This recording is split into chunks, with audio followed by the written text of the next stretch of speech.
দেবহূতির স্বামী কর্দমজি যখন তপস্যার জন্য বনে চলে গেলেন, তখন মাতা দেবহূতি মনে শান্তি ছিল না। তখন মাকে খুশি করার জন্য প্রিয়পুত্র ভগবান কপিলজি বিন্দুসর নামক স্থানে নিয়ে গেলেন এবং সেখানে থাকতে লাগলেন। একদিন তত্ত্বসমূহের পারদর্শী ভগবান কপিলজি শান্তভাবে আসনের উপর বসেছিলেন। এমন সময় মাতা দেবহূতির কিছু কথা মনে পড়ে গেল, যাহা ভগবান ব্রহ্মাজি উনাকে বলেছিলেন।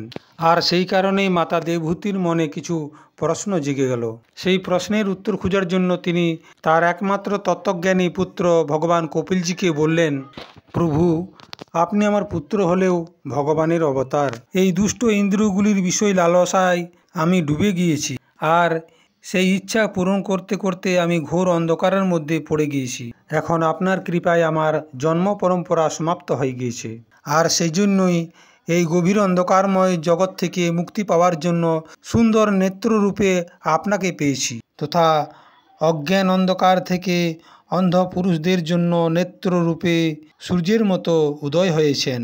অতএব আপনি আমার এই মহামোহকে দূর করুন। আপনি নিজের ভক্তদের সংসার রূপ বৃক্ষের জন্য কুঠারের সমান।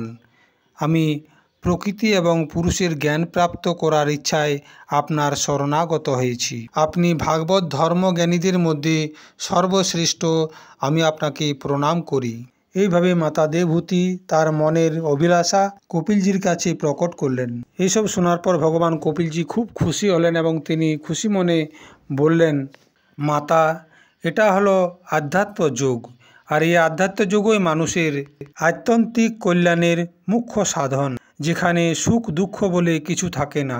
সমস্ত অঙ্গের দ্বারা সম্পন্ন এই যোগ আমি প্রথমে নারদজিকে বলেছিলাম, উনার শোনার খুব ইচ্ছা ছিল, তাই এখন আমি আপনার কাছে বর্ণনা করছি, আপনি শ্রবণ করুন। এই জীবের সমস্ত বন্ধন এবং মোক্ষ লাভের কারণ হলো মন। বিষয়ে আসক্ত হওয়ার পর এই মন বন্ধনের কারণ হয়ে যায়। আবার এই মন যদি পরমাত্মার মধ্যে অনুরক্ত হয়ে যায়, তবে তাহা মোক্ষ লাভের কারণ হয়ে যায়। যখন এই মন আমি আমার এই সমস্ত কাম লোভ আদি থেকে মুক্ত হয়ে এবং শুদ্ধ হয়ে যায়, তখন সেটি সমস্ত সুখ দুঃখ থেকে আলাদা হয়ে যায়, অর্থাৎ কোনো সুখ বা দুঃখ স্পর্শ করতে পারে না। তখন জীব নিজের জ্ঞান বৈরাগ্য এবং ভক্তির দ্বারা যুক্ত হয়ে হৃদয় আত্মাকে প্রকৃতি থেকে আলাদা করে দেয় এবং উদাস হয়ে যায়, তথা প্রকৃতিকে শক্তিহীন অনুভব করে। যোগীদের জন্য ভগবত প্রাপ্তির উদ্দেশ্যে সর্বাত্মা শ্রীহরির প্রতি এটাই একমাত্র মঙ্গলময় পথ।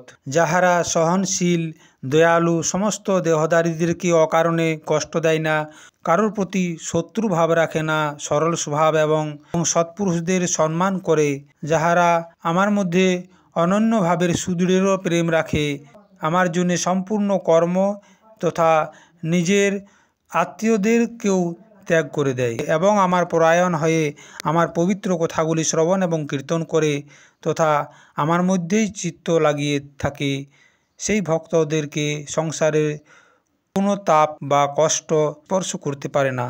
এরকম সর্বসঙ্গ পরিত্যাগী মানুষেরাই সাধু হয়।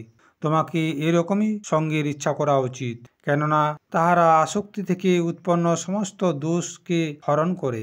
আমার সৃষ্টি আদি লীলাগুলির কথা চিন্তা করার ফলে উৎপন্ন ভক্তির দ্বারা লৌকিক এবং পরলৌকিক সুখগুলির থেকে বৈরাগ্য হওয়ার পর মনুষ্য সাবধানপূর্বক যোগের ভক্তি প্রধান সরল উপায়ের মধ্যে সমাহিত হয়ে মনোনিগ্রহের জন্য যত্ন করবে।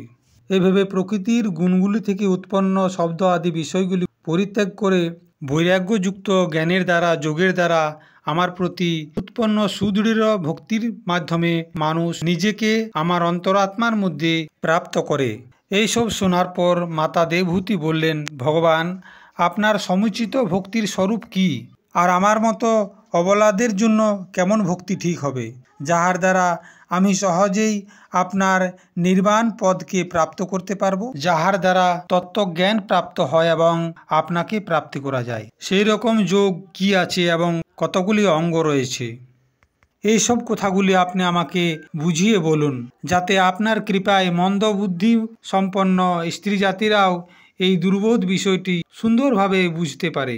তখন ভগবান কপিলদেব বললেন, যারা আমার চরণ সেবার মধ্যে লেগে থাকে, আমাকে প্রসন্ন করার জন্য সবসময় কাজ করে, যাহারা অন্যের সাথে মিলিত হয়ে প্রেমপূর্বক আমার পরাক্রমগুলি চর্চা করে, এছাড়া অন্য কোনো বিষয়বস্তু সম্বন্ধে ভাবে না, সেই সমস্ত সাধুজন অরুণ নয়ন এবং মনোহর মুখরবিন্দর দ্বারা যুক্ত হয়ে আমার পরম সুন্দর বরদায়ক দিব্য রূপের বর্ণনা করেন, যাদের জন্য বড় বড় তপস্বীরাও লালায়িত থাকে। দর্শনীয় অঙ্গ প্রত্যঙ্গ, উদার হাস বিলাস, মনোহর চিতবন এবং সুমধুর বাণীর দ্বারা যুক্ত হয়ে আমার রূপের মাধুর্যের মধ্যেই উনাদের মন এবং ইন্দ্রগুলি যুক্ত হয়ে থাকে।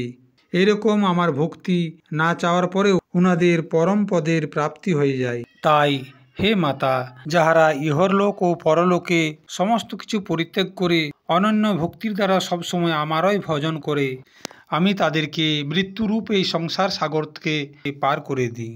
আমি সাক্ষাৎ ভগবান, প্রকৃতি এবং পুরুষেরও প্রভু তথা সমস্ত প্রাণীদের আত্মা।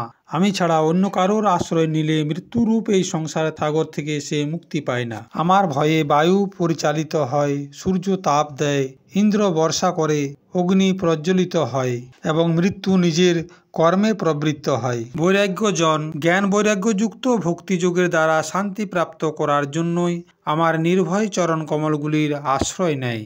সংসারে মানুষের সবথেকে বড় কল্যাণ প্রাপ্তি এটাই যে তাদের চিত্ত সবসময় আমার মধ্যেই ভক্তিযোগের দ্বারা স্থির থাকা। প্রিয় দর্শক, যদি ভিডিওটি আপনার এতটুকু ভালো লেগে থাকে তাহলে অবশ্যই লাইক করবেন, এবং আপনি যদি আমার চ্যানেলে নতুন হয়ে থাকেন তবে চ্যানেলটি সাবস্ক্রাইব করে সঙ্গে থাকবেন, কমেন্ট করে জানাবেন, শেয়ার করবেন। ধন্যবাদ।